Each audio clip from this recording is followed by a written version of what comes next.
If only there were evil people somewhere insidiously committing evil deeds, and it were necessary only to separate them from the rest of us and destroy them.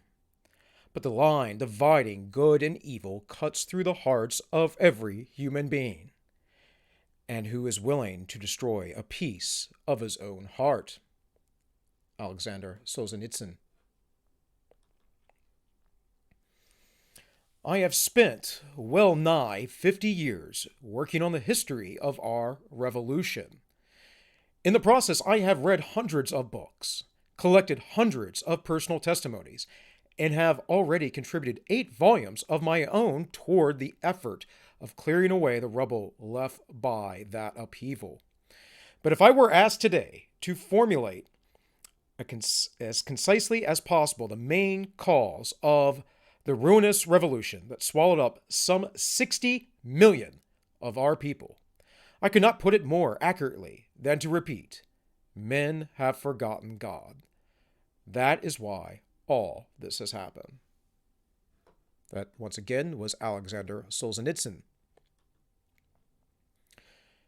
The first step in liquidating a people is to erase its memory, destroy its books, its culture, its history, then have someone write new books, manufacture a new culture, invent a new history. Before long, the nation will begin to forget what it is and what it was. The struggle of man against power is the struggle of memory against forgetting. And that is Milan Kundera. And this, folks, is all -1. Please like, share, sub, all that good stuff. Leave a comment. I'll probably address it, comment you back, unless it's really out there, or you're a bot trying to sell like live sex, whatever I get from time to time. That happens.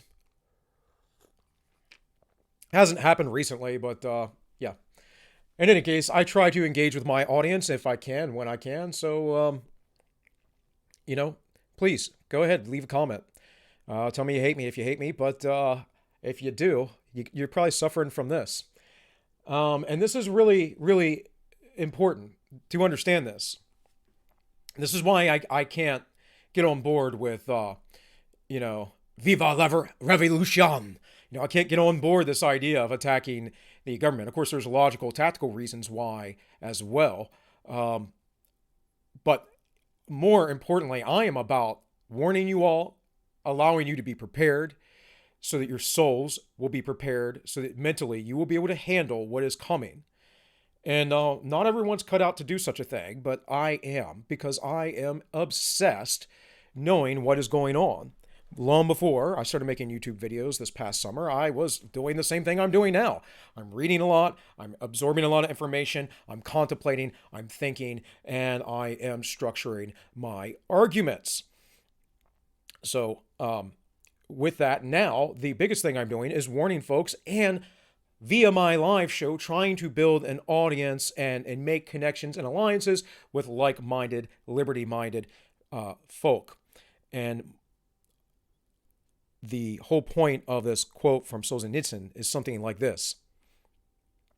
We're all evil, and we're all good. And therefore, if you wish not to become evil, you must check your own soul.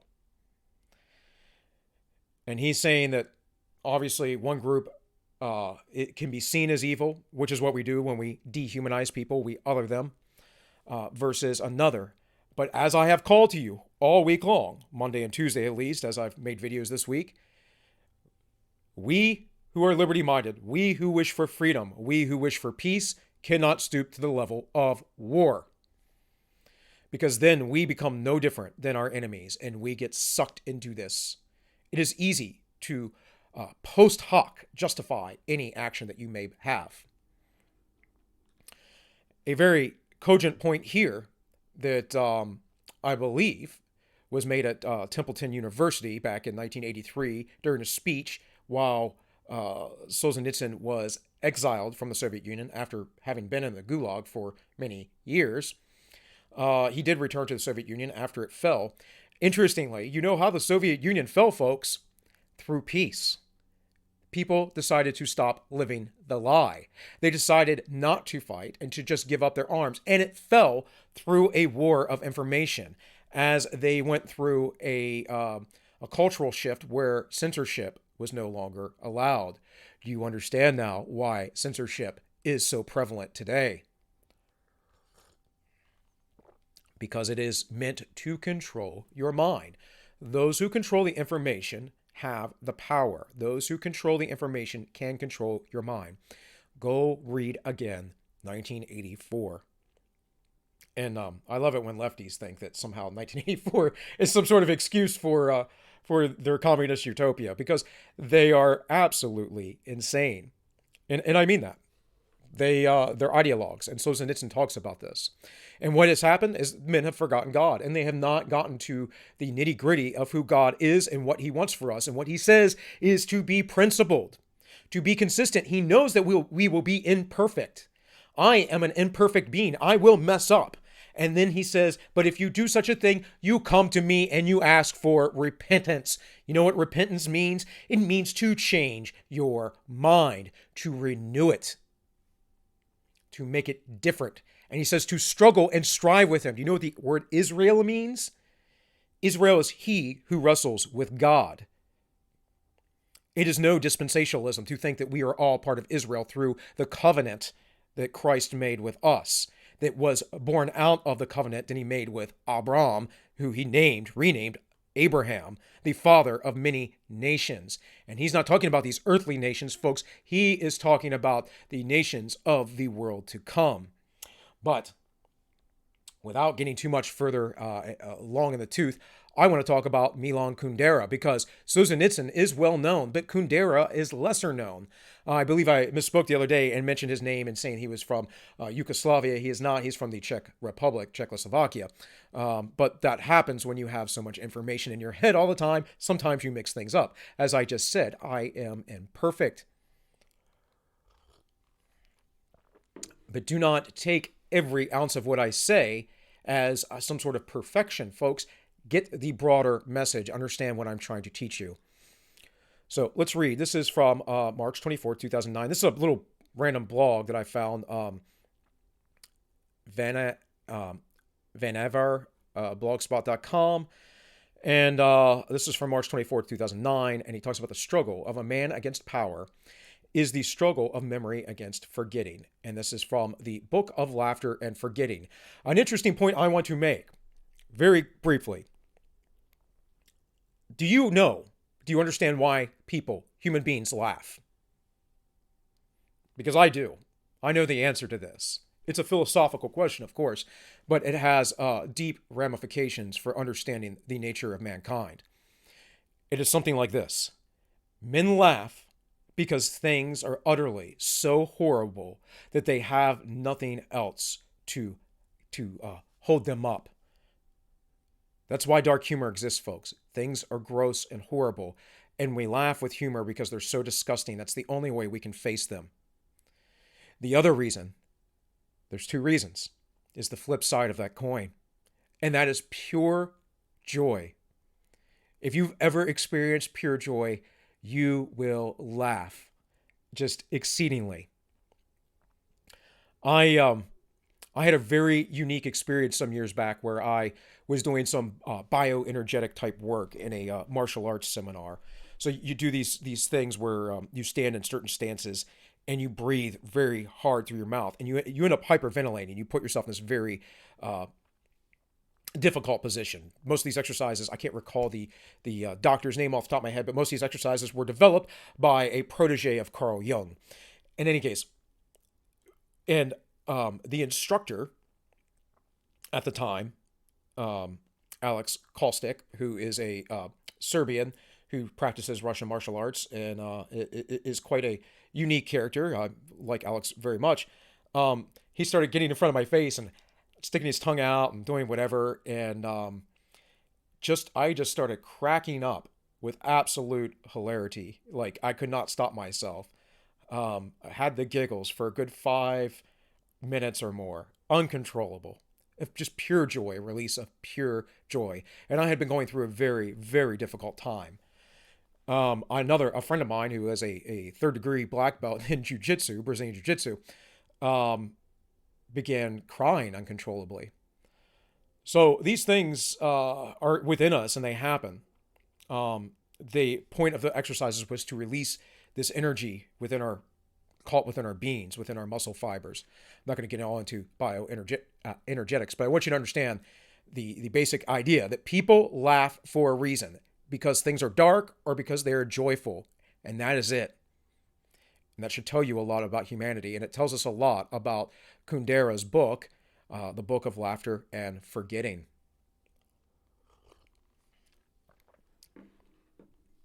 It says, Kundera's book tells 7 short stories, united by themes of power and forgetting. The first story, based on a true event, opens with 2 Czechoslovakian communist leaders,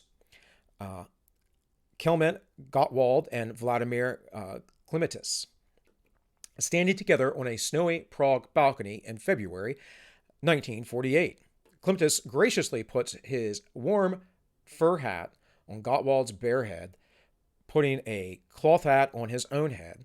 The 2 men were photographed, and this became an iconic image of the Czechoslovakian Revolution. 4 years later, Clematis is purged from the Communist Party and hanged. He is eliminated from all official records, including the now famous photograph. All that is clearly left of Clematis is the photograph in his fur hat atop Gottwald's head. Everyone who remembered the story saw the fur hat on Gottwald and remembered Clematis and the willingness to revise the truth. Later, one of the characters in Kundera's novel refers to the story and says the struggle of man against power is the struggle of memory against forgetting. And here we have the quote again that I opened up with. The first step in liquidating a people is to erase its memory, destroy its books, its culture, its history, and then have somebody write new books, manufacture a new culture, invent a new history. Before long, the nation will begin to forget what it is and what it was. The world around it will forget even faster. The struggle of man against power is the struggle of memory against forgetting. And it says the phenomenon is not unique to the Soviet system. I see this in my own experience as we move more of the historical record, our personal systems, our health records, and our financial records to digital systems, wikis, and the cloud. I think we are likely to see more of it rather than less. We are seeing more of it, folks. This is why being skeptical of technocracy and transhumanism and centralized power is healthy. Because those who control the past get to control the future. So, from American Digest, when in the course of human events it becomes necessary. Elsewhere of the day, Milan Kundera warned us about historical amnesia. Now it's happening. This was March 31st, 2019. By the way, folks, I have several articles. I'm not going to go through, but I'm going to have several articles about this. This was put in Quillette some years ago in 2019. And I had actually used this article before. I've covered it. Here is Burning Platform, which is a reprint of the Quillette article. So it is out there. I suggest you keep these things and recall them. I suggest you get Kundera's book. In any case, again, the first step in liquidating a people is to erase its memory, destroy its books, its culture, its history. Then have someone write new books, manufacture a new culture, invent a new history. Before long, that nation will begin to forget what it is and what it was. The world around it will forget even faster. And I keep repeating this because it is worth repeating. And I need you all to understand, if it is not destroyed, if the history is not destroyed, then it is retold in a new light. Much like, what is it? What's the commie history book? I can't think. Howard Zinn. Howard Zinn's History of America, or whatever it's called. It's just revisionist, communist, agitprop. It's not true. And it's been voted on by historians in universities as being one of the worst historical books ever written, because it's ahistorical. Yet that is taught in our schools, taught to our children. People read that in their 20s and it revolutionizes their life. Why?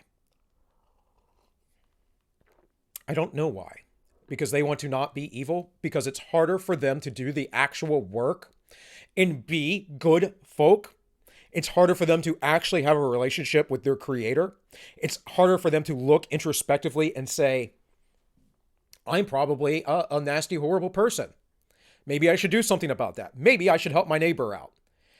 No, that's difficult. That takes courage. It's much easier to pick up a book and go, you know what? The past was so evil.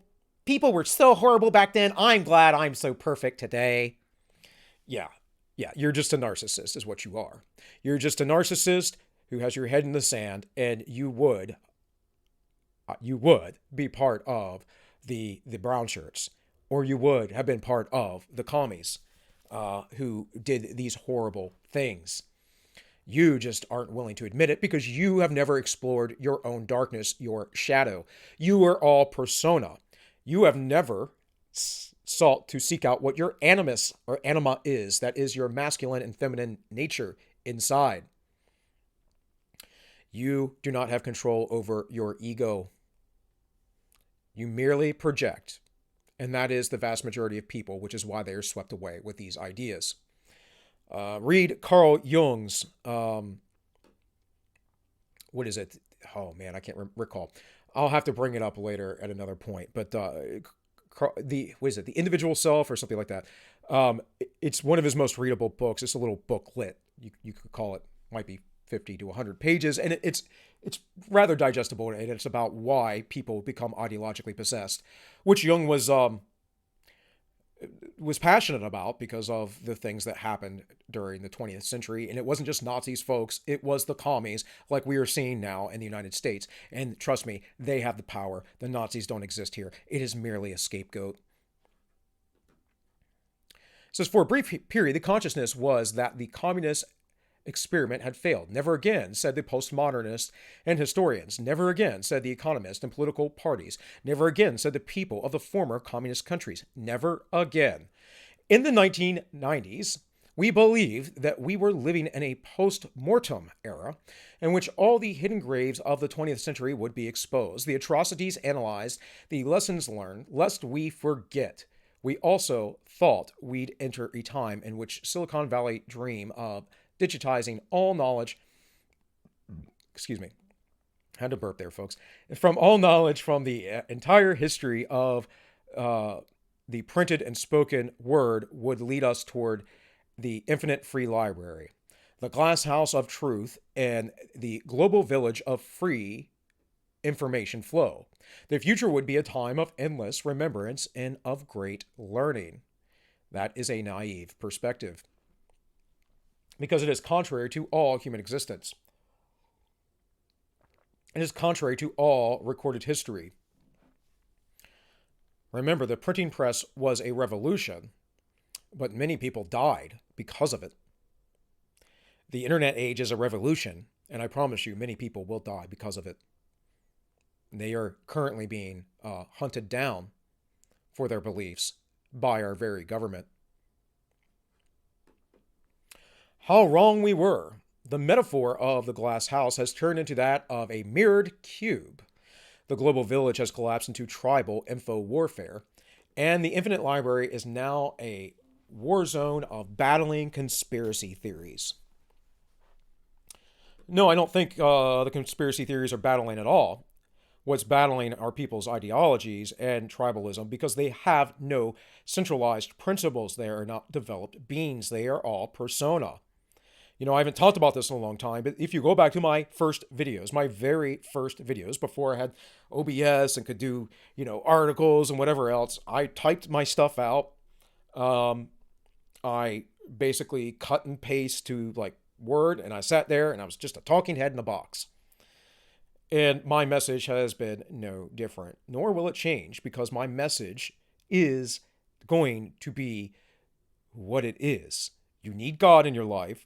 You need to stop fighting over this nonsense. You need to develop yourself, your inner being. You need to individuate. That means you need to be you, not some mask of perception, not something that people think that you are because you decide to change from moment to moment. I don't live like that, folks.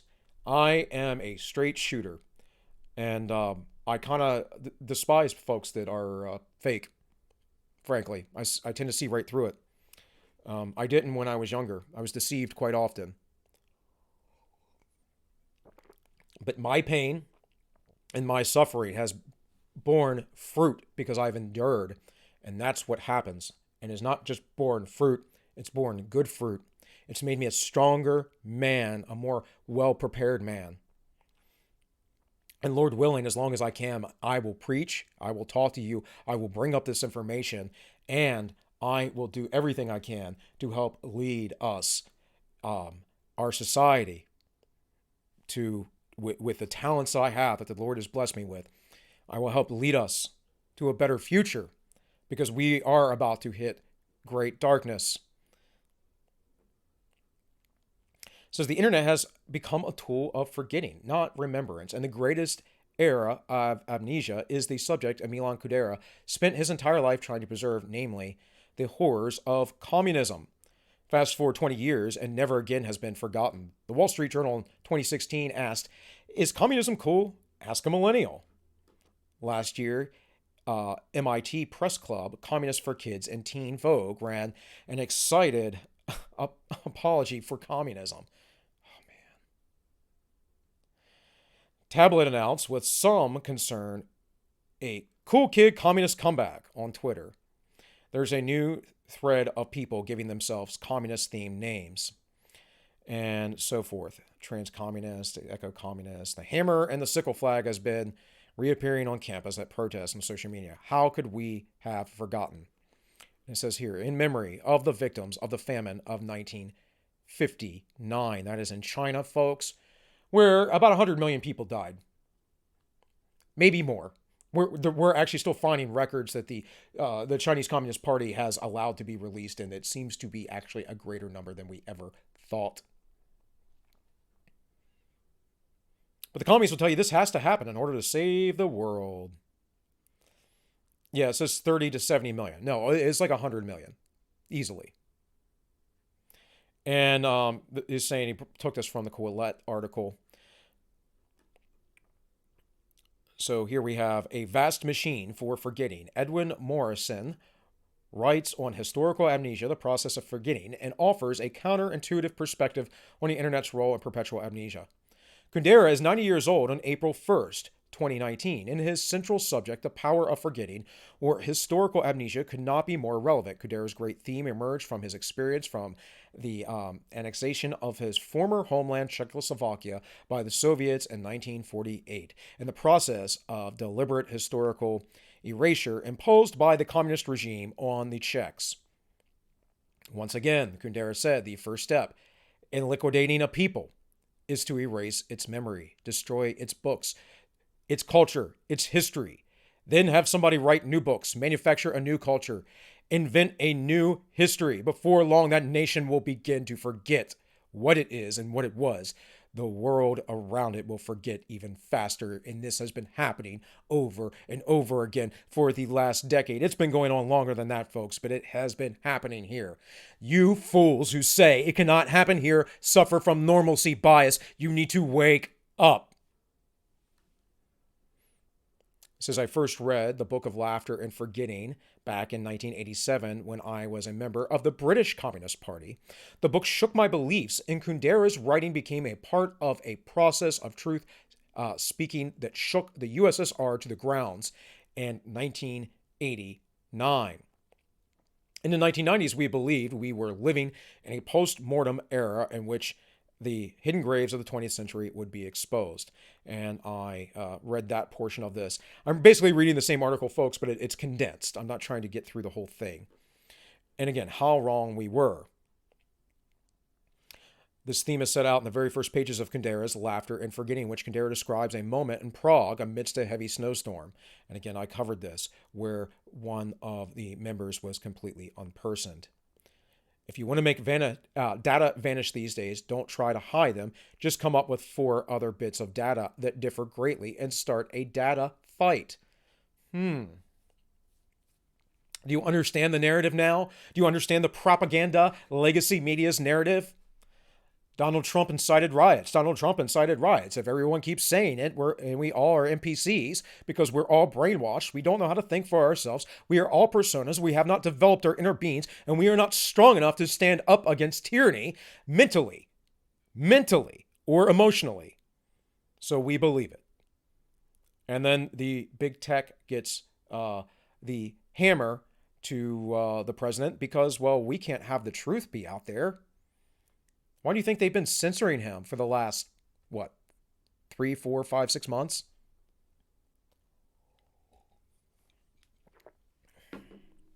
And people cheer for it. They love it. They absolutely love it. Fools. Fools to the last. Every one of you. I hope you wake up. I hope you find some sort of vestige of salvation. But most likely, you'll be destroyed by your own kind, by your own beliefs, by the other woke scolds. They will unperson you. You remember Marianne Williamson, who was running for vice president? I thought she was kind of a nutty lady, but I thought she was actually a genuine candidate. She was on Dave Rubin. She's kind of a sweetheart, a very genuine person. Again, thought she had kind of some nutty beliefs, but when she started getting crapped on by the left, she didn't realize how horrible the left was. And she goes, I thought Republicans were like this. Yeah, because you didn't think. You listened to propaganda. You must be smarter. You must think. The left is inherently authoritarian. It always has been. The French Revolution was an authoritarian revolution. I don't care what rhetoric you have about freeing people and whatever else. They murdered, tens of thousands of people? I forget what it is. 50,000, something like that, people at the gallows, at the guillotine. Imprisoned hundreds of thousands, I think 300,000 people. Who knows how many of those people died while imprisonment, or got severely ill or whatever else they suffered. And prison back in those days, folks, was far worse than the nice cushy things that we put people in today. This is why I harp on history. This is why I go back to ancient times. This is why I respect where we come from. Because it informs our future.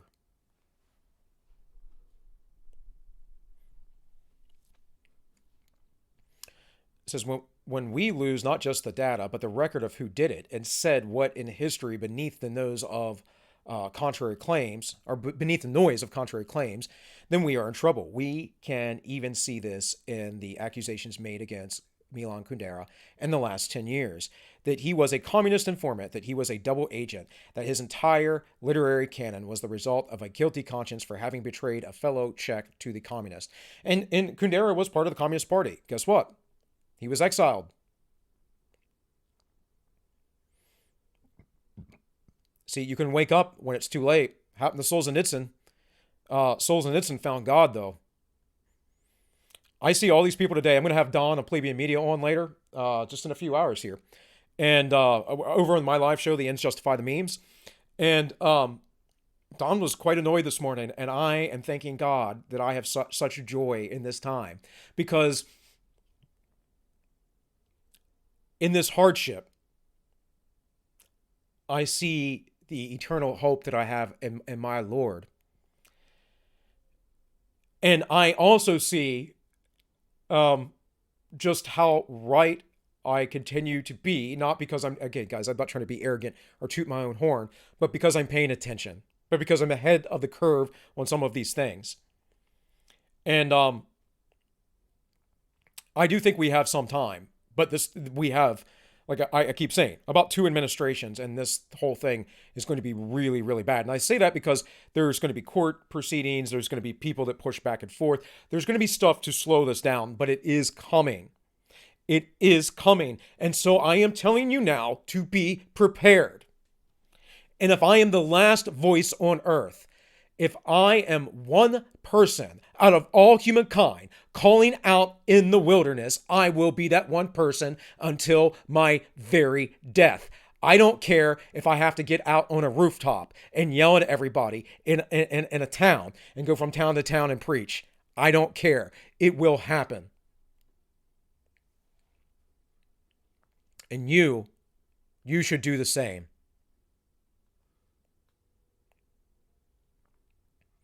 The confusion and profusion of narratives around Kundera leads us to simply drop the author completely due to the conflict-induced apathy. It has already eroded his reputation. We will never know if what he said in his own defense is true. The argument from apathy goes, so we shouldn't trust anything he's ever said or written, even his indictments against communism, even his theories about historical amnesia as a communist propaganda tool. All of this might as well be forgotten. This is the same argument, by the way. They say, well, someone was a slave owner, therefore nothing they ever did was good. Well, sorry, commies, but you want me to put me in slavery, just with extra steps. I want you to be free as God intended you to be. Yet I am evil. I am evil in your upside down eyes. To get rid of an enemy now, you must, or get rid of an enemy now, you don't have to prove anything against them. Instead, you use the internet to generate conflict, accusations, and contradictory data. You use confusion to elevate hatred and fear until the enemy is either banned from the net, their history rewritten, or erased from the minds of millions through conflict-induced apathy. If the struggle of man is the struggle of memory against forgetting, as Kundera said, then we have the cacophony, I don't know this word, guys. I'm going to have to look it up real quick. Cacophony of the internet, a vast machine for forgetting. This is what happens when you're dyslexic. You can't pronounce anything you don't understand. Cacophony. Cacophony. Okay, I have heard of this before. But again, when you read, it's new. So here is the full article over on Sovereign Nations. We were warned about historical amnesia. Now it's happening again. I'm not going to cover the full article. This is a 13-minute read. I'm rambling enough to fill 13 minutes. This is a Tumblr blog, Milan Kundera. By the way, folks, if you're offended by bad language, I try not to use it, although I was in the Marine Corps and in law enforcement. It's not like I don't have filthy words come out of my mouth from time to time. But look, you need to get thicker skin. You just really do. This isn't a time to be offended by little unpleasantries, if you would. You need to grow up and be an adult. Stop being a child about everything. It says, in the Book of Laughter and Forgetting, Milan Kundera discusses the attempt of the Communist Party to erase historical events and people, including himself, from the public memory of Czechoslovakia. He believes that the first step in liquidating the people is to erase its memory, destroy its books, its culture, its history, and then have somebody write new books, manufacture a new culture, invent a new history. Before long, the nation will begin to forget, and that it is and what it was. The world around it will forget even faster. But Kundera finds such an attempt the ultimate absurdist endeavor for the constant street name changes and airbrushing of official photographs indicate a desire not only to erase history, but to change it. It says, and this is a direct quote, people were always shouting they want to create a better future. Sound familiar? We have to do this to save the future. Recall when I played you the Project Veritas videos the other day? If you haven't seen them before, by the way, you should be watching Project Veritas regularly. And I can tell you, James is obsessed with exposing the truth, having met him several times. He's a character for sure, but he really cares about presenting people the truth. And he's really sick of the mainstream media, which constantly lies. And they lie about him.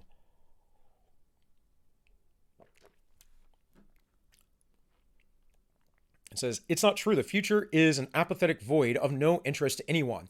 You need to remember this because this is wisdom here. They always want to create a better future. It's not true. They're not being truthful. The future is an apathetic void of no interest to anyone. The past is full of life, eager to irritate us, provoke and insult us, tempt us to destroy or repaint it. The only reason people want to be masters of the future is to change the past. And you cannot change the past, you can only repent. You move on. They are fighting for access to the laboratories where photographs are retouched and biographies and histories rewritten. And it goes on. Basically, this is all this little blog says. It goes on to talk about the some of the stuff. I'll just go ahead and read it. It says Kundera reflects on standards of European horror of pastlessness. To live without a history is to be nothing. To live with an invented history is even worse, to be a joke. Invented histories, however, have rarely possessed existential problems for Americans. The denial of the past has always been part of the package deal of the American dream. And this is why I didn't want to read this, because I don't believe this at all. If to the European, the past offers spiritual ballast in the face of the contingent and the unknown, to the American and discardable dead weight, cut one's losses, and has been pragmatic, even romantic creed of our greatest fictional heroes. Think only of Huckleberry Finn, Gatsby, John Wayne, and countless westerns, for whom name and address changes symbolize a proud refusal to acknowledge social and even physical limits to experience. It is hardly novel to point out the decay of this myth. If one theme pervades post-World War II American film and fiction, it is the slow, sad death of the unattached frontier spirit in an increasingly claustrophobic and standardized nation. But if the spirit has died, its form has survived in the style of constant change which embodies no greater organic principle than change itself. Okay, what the person, the essayist here is missing, I'll tell you what they're missing. It's been engineered, folks. It's been engineered. This push to make America left has been going on for 100 years, and they called it. They called it, and then it was World War II. As I often talk with my co-host Tank on the Ends Justify the Memes, our history begins around World War II. What makes me really certain of things like this too is because I don't watch certain people. I watch certain people often, and some people on occasion. And Michael Malice has made the same point, and I never ever heard Malice say this till recently. I don't watch Michael Malice often enough to know that he has that perspective. Yet he says it. Why is that? Because he pays attention, because he knows his history. You know, he comes from the Soviet Union. He was born there. I have many friends from the former Soviet bloc. Right here, we're going to read a little account. Valachain Rex, some random Twitter person, this is pinned. I saw this morning when I watched Donna Plebeian Media, but it's worth repeating. It says, friends, whether you realize it or not, whether you believe or you don't want to believe me, the America you woke up in the morning of November 6, 2020 is no longer the America you lived in and loved all your life. Well, the thing I will disagree with that is that the Republic died a long time ago. I've had no illusions for 15 years. I've had no illusions about the state of the nation. And for 15 years, I've been telling people, and they go, oh, Bill, you're just crazy. Bill, no, that's not how it works. I'm like, no, really, it's how it works. I don't get into, the vaccine's going to chip us or anything like that. The vaccine's the mark of the beast. I don't get into those kind of things. What I get into is what the elites actually say that they're doing. And they do. They say it. They print it. They put it out there. So, let's look at this thread. Just like my father's eyes witnessed the communist takeover of the democratic Romania in 1946 when the communists first cheated in their elections and took over the government, the sun, not the hammer and the sickle, was the communist electoral symbol.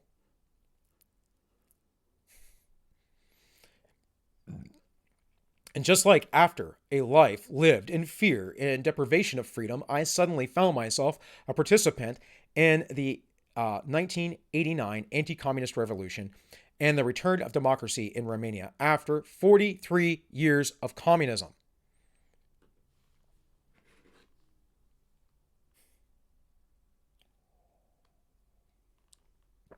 So have you, in the past months, witnessed the end of the American age of liberty and the beginning of radical change in the history of the country?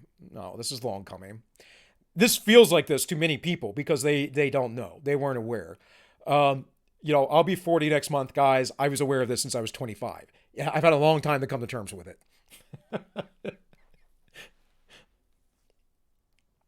Unfortunately, the change won't be for the better. Like the one I lived through, it will be for the worse. Like the one my dad witnessed in his youth. What lays ahead of us isn't going to be easy. It's been long said, and history proved it time and again, that people can sometimes vote their way into socialism, but they always need to shoot their way out. Sooner or later, patriots always need to put their lives on the line and sacrifice themselves for freedom. And it says, I have faith in God that eventually good always triumphs over evil. No, God will win in the end. Evil, folks, is the norm and will always triumph over good. Again, you have to have the proper perspective. You have to understand the world that you live in. This is the kingdom of Satan. The God of this world is Satan. You must understand this. Evil triumphs here. It is the next life. It is the world to come. It is the world that is promised, that we live for, that we in the faith live for. God wins in the end. He does. I promise you. And you cannot be me here when everyone's all over the place, all over the internet, completely depressed, completely heartbroken. I watched my friend Yiz the Eunuch, who has a much larger channel, but not particularly huge or anything, make a video the other day where she was quite depressed and defeated. Dawn was, annoyed this morning. I keep seeing these things time and time again. I'm watching Tim Pool go off about these aren't leftists, these are authoritarians. And it's like, Tim, the left has always been authoritarian. Wake up, folks. Get your mind right. Renew your mind. Repent. Look toward the light. We live in darkness, but we head toward the light. There's great hope, but only if you see things properly, with the proper eye and the proper ear to hear. Sometimes it takes just months, sometimes years, sometimes, like in the case of my old homeland, it takes generations, 43 long years to be more precise. We have two choices ahead of us. Wake up and take action now, or comply and let your children and grandchildren bleed for your liberty decades in the future. Most of my father's generation complied. I'm not telling you to comply. I'm telling you, don't fight. Those aren't the same thing. Fighting is sure death. Being peaceful, that's a revolution, my friends. That's true courage. They believe the communists who cheated in 1946 in the 1946 election will be defeated in the next one, and everything will go back to normal. After all, they said it was possible for the party with only 1,000 registered members to win again in 4 years. Guys, we've had a mono party in the United States. We've had a mono party in the United States for decades. At least since the 70s. The Democrats actually invaded the Republicans when they came over. They were the neocons. They were all Trotskyites back in the day.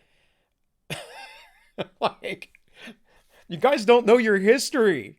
This shouldn't hurt anybody's feeling or be surprising at all. What it should be doing is informing you that things are ramping up, and we need to start building our own communities, and we need to cluster together. We need to unify better. We need to understand that we can be individuals, but the collective still exists. We are social creatures, folks. The difference is I want things decentralized, right? I don't want to tell you what to do. I don't go to my neighbor's house and tell her how to live, right? But you know what I will do? I'll give her a ride when she's got to go pick up her car at the dealership. I even went the way that she wanted me to take, which was a bunch of back roads, which was ridiculously long. We had to sit in front of a train, wasted about an hour of my day. But you know what? Oh well. Oh well. Because that's what we do. But in 4 years, there wasn't another party left around but the Communist Party. All other parties were declared illegal, and their leaders were either already executed or about to die after being interned in re-education camps. They believed when the gun registration laws was passed in 1947 that it was okay to comply because it was passed just to prevent criminals and right-wing fascists of the old Iron Guard to hold their guns. Bring that up because I'm sure that's going to be of note. My father's generation registered their guns, and the communists came later on the same year and confiscated them. Only single and double barrel shotguns were left legal, and only after paying a tax and joining the National Hunters Organization as the sole legal reason to own a gun. They believed the Communist Party press and radio propaganda tell them that these small groups of anti-communist militias who refused to surrender their guns and started fighting back in the mountains were right-wing fascists and terrorists. Later that same year, my father's generation believed the anti-communist protests and attacks on the government palace was perpetuated by groups of right-wing students. Any of those sound familiar, folks? When in fact, those who led the charge were responsible for the violence were communist provocateurs. And it's justified for them. You know, it's a joke. My show, the name of my show, my live show is a joke. The ends justify the memes because memes are so prevalent. But the reality is what I'm talking about is how leftists will justify all kinds of evil and atrocities and horrors because they don't understand this. They don't understand that they are evil. They say you're evil. They are justified in their evil, though. No, it doesn't work like that. Principles remain the same. Truisms, truth is always the same. There is no postmodernist nonsense. Morality is not subjective, folks. If morality is subjective, if you want to go with some Sam Harris stance on morality or whatever, then there is no morality and you may do whatever you want. Or as Paul the Apostle put it about if there was no resurrection, go eat, drink, and be merry because tomorrow we die.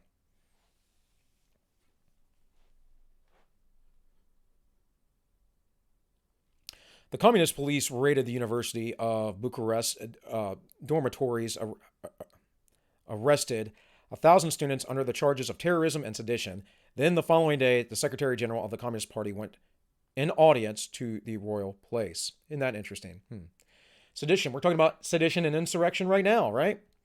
The communist leaders told young and very proud head of state, King Michael, "You are responsible for the attack. The students were just listening to you.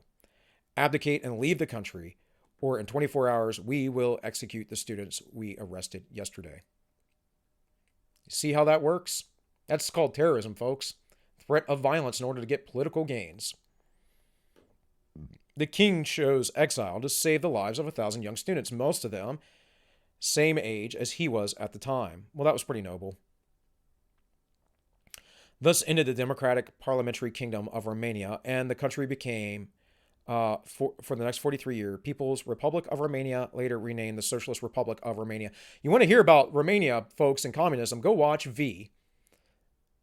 Go watch V. I know a lot of people don't like V because he's got an accent and an odd voice. But he's quite insightful, and he'll tell you what communism was all about. He lived through it. Any part of these stories above sound familiar to you? Blatant in your face, election, cheating, etc. Communist agitators posing as pro-democracy protesters working hand in hand with the Communist Party-controlled media in order to frame the opposition, blackmail its leaders, and illegally remove the head of state. Now, I know what all the commies say. They'll sit there and go, oh, no, it's not communism, it's corporatism. Folks, you're arguing over semantics, literally. The definitions and meanings of words that don't matter because the principles are the same. They apply the same. The actions, the processes may be slightly different. The outcomes are the same. Authoritarianism. My father's generation complied and didn't object to anything. Lots of people who oppose communism believe the Americas will soon get in a war with the Soviets for liberation of East European communism. All they had to do, they thought, was stay put and wait for the liberating GIs to arrive. Yeah, no one's going to come and save you, folks. I hate to tell you, but it's true. They never came. So my grandfather's generation lived under the communist yoke all their lives until my generation gathered the courage to get out in the streets and paid the price for liberty. Now, why could they do that, though? Why could they do that? Because communism destroys economies and the government actually becomes crippled. And also, of course, we here in the United States, through Reagan, entered an armed race, which made the communists have to keep spending to try and keep up with us, which we knew it was a strategy to bankrupt them. The price of liberty was 2,500 young lives. Are we going to do the same thing my father's generation did? Do nothing, comply with the communist demands, and pass the burden and the blood price of freeing our country to the children and grandchildren? Are we going to stand up right now for our stolen liberty, refuse to comply, organize, and take back our future as free Americans for ourselves and future generations? Well, I don't think we have to do it through violence. I just don't. Gandhi was quite effective. Now, India entered a period of communism afterward, but they got over it. But the thing is communism only proliferates with censorship. It only comes about with basically unprincipled folks, people who use violence against you because they're justified. I'm going to play this little clip from Carl Benjamin, or other known as Sargon Akkad's Lotus Eaters, because the tweet he brings up here, I actually wanted to bring up. It's been deleted now, but the person is still on Twitter. So double standards, as always. See why? Because they frame everything in race. Anyway, going on, we can look at we can see into the minds of the insane Twitter activists. I love it on Minds.com. This has been given an age limit because this is an insane series of statements that I didn't run these ones past our resident. I don't know why this is so blurry, folks. I can't really do anything about that. But this is, let me see if I big screen it, if it does anything. But this is Arthur Chu, psychologist, which is Josh, who is qualified, a master's degree in psychology. So, but I don't think you need to be an expert to be able to establish what the problem is here, right? So Ashley Babbitt was the woman who was shot during the Capitol protest. She wasn't armed. I don't think that she looked like a present threat to the police officer, but I'm not saying that she was a trespasser. Yeah, I'm not saying that in the circumstances there may not have been reason for him to be sufficiently afraid to discharge his weapon. Now, I'm not condemning anything or endorsing anything. I'm just saying these are the things that I believe happened. But Arthur Chu definitely has a position on this. Now, Arthur Chu is an insane radical leftist who first came to my notice because of his opposition to Gamergate. And so it's interesting how I found the reason. Give me 1 second, folks, while this refreshes. Arthur Chu basically talks about Ashley Babbitt as if she's a horrible person, is what happens. I don't need anything that high quality. Just enough so you can see it, folks, is what we really want here.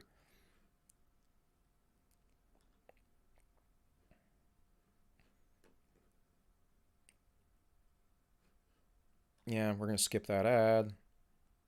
So we're going to jump up here to 13 minutes and so.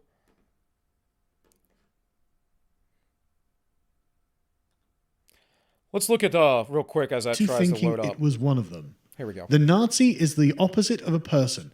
Therefore, our morality to them must be reversed. So here it says, Ashley Babbitt feeding the worms is one of the few good things that happened as a result of the Capitol protest, in parentheses. Yet we had riots of peace all summer. right? And if you feel the need to mourn her Nazi butt, it'll be easier for both of us if you unfollow me now. Well, you're a gross person, Arthur Chu. I don't like any of the death. I don't like also though, lionizing and idolizing criminals like George Floyd as some hero because he died by his own hands, mind you. When a bullet goes through the fatty tumor of a Nazi has in the space where a human being would have a brain, nothing is lost. A pile of meat that moved and spoke and acted like a person was made to stop moving and thus could no longer fool people into thinking it was one of them. A Nazi is the opposite of a person, and therefore our morality to them must be reversed. To hate them is to love, to harm them is to heal, and to kill them is to bring life.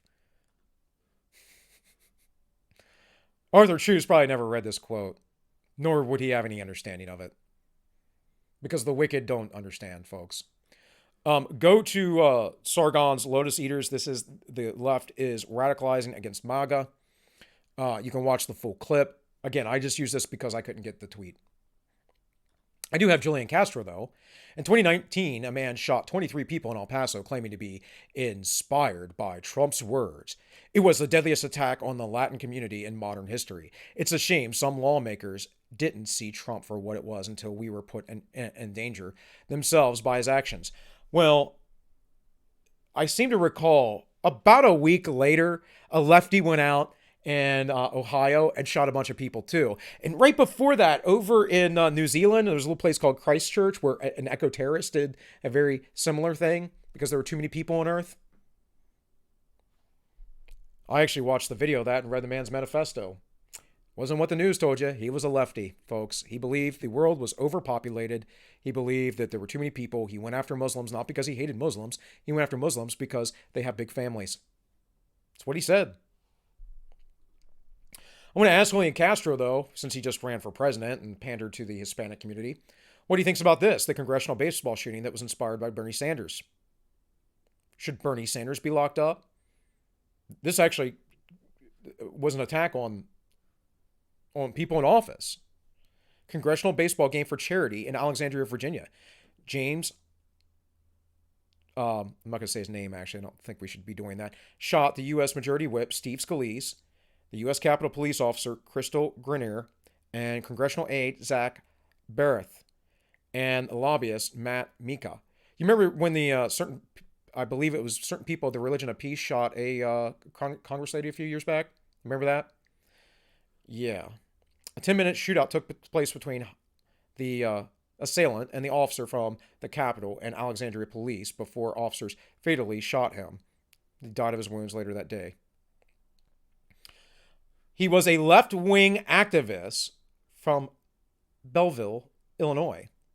While Scalise was a Republican member of Congress, the Virginia attorney concluded that the man's attack was an act of terrorism fueled by rage against Republican legislatures. That it was. And it was actually directly incited, if you want to use the leftist language, by Bernie Sanders. Though I believe that the only actions that are responsible, or the only people responsible for the actions, are the people themselves. I was going to cover this, talking about Solzhenitsyn in the further context of the quote, but I am getting long. So I wanted to just show you one last thing, and that is this. Ezekiel 33. Against the word of the Lord came to me and said, Son of man, speak to the children of your people and say to them, when I bring the sword upon the land, and the people of the land take a man from their territory and make him their watchman.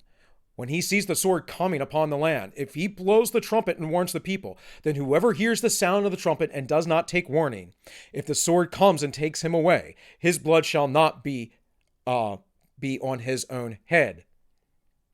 He heard the sound of the trumpet, but did not take warning. His blood shall be upon himself. But he who takes warning will save his life.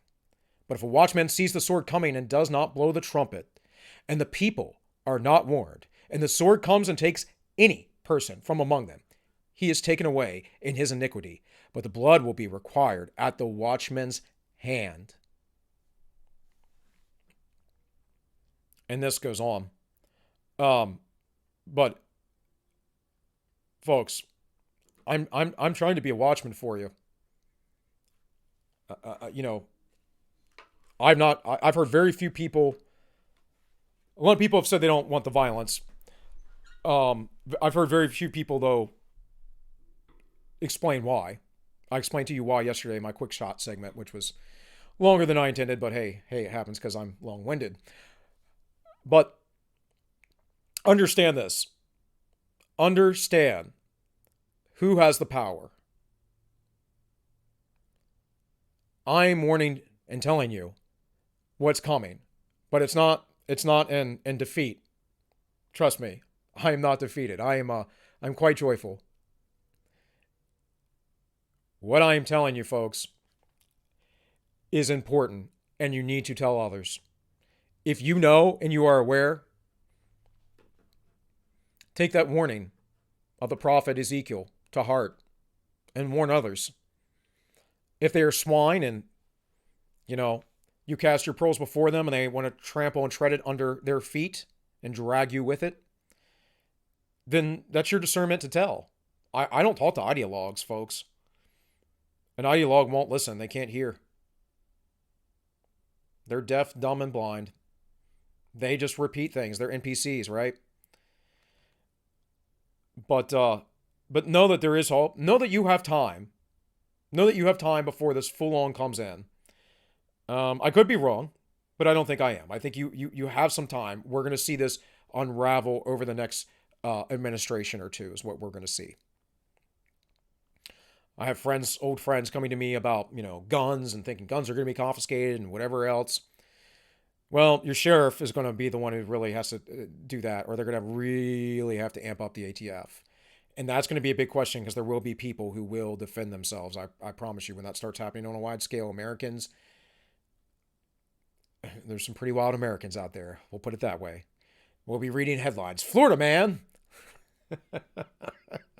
Anyways, folks, that's all I got for today. I hope you enjoyed. Hey, go check me out later on the Ends Justify the Memes. We'll be live at 6 p.m., so about an hour after this post. And then also over on DLive, the Ends _Justify _memes. You can find me also on locals at all _minus_1. Where I can put up my shorter segments there, and of course I can repost from other places. I'm also on Rumble at all-1, and we'll be working on other alternatives over the next few months as tech censorship will not get any better. With all that, folks, God bless you. Keep your head up and be well.